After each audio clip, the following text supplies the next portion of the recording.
कभी सोचा है आपने छठ पूजा इतनी खास क्यों होती है?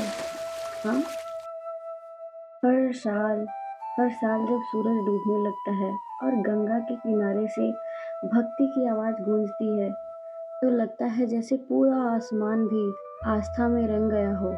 मुझे याद है जब मैं पहली बार अपने गांव में छठ के दिन घाट पर गई थी, तो हवा में एक अजीब सी सुकून थी और लोगों के चेहरे पर एक अलग सी रोशनी।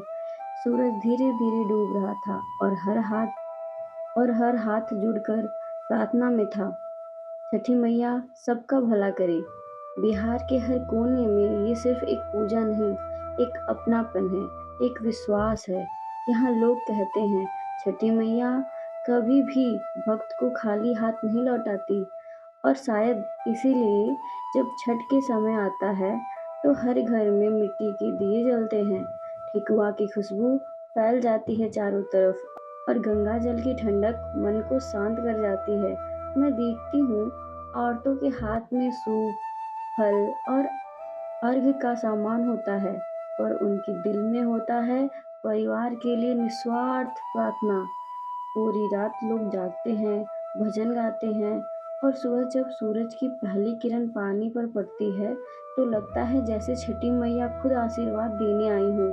वहाँ कोई भेदभाव नहीं होता, कोई फर्क नहीं, सब एक साथ एक सुर में एक ही आस्था के साथ प्रार्थना करते हैं।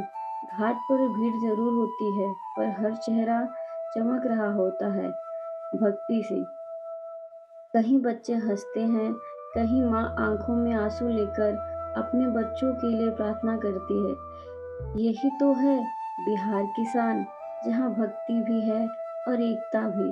छठी मैया के इस पवित्र पर्व में न दिखावा होता है, न शोर, श्रद्धा, बस एक मौन जिसमें हर दिल अपनी बात मैया से कह जाता है। और जब मैं पानी में खड़ी होकर सूरज को अर्घ देती हूँ, तो लगता है जैसे मेरी सारी थकान, सारे दुख उसे उस लहर के साथ कहीं बह गए होते हैं। यही तो है छठ का असली महत्व, शुद्ध मन, सच्चा विश्वास और अपनापन का पर्व।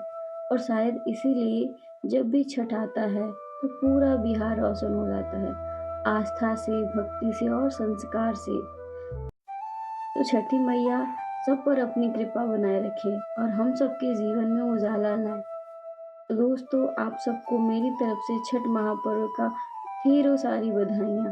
तो चलिए मिलते हैं आपसे एक नए स्पिरिचुअल डायरीज में।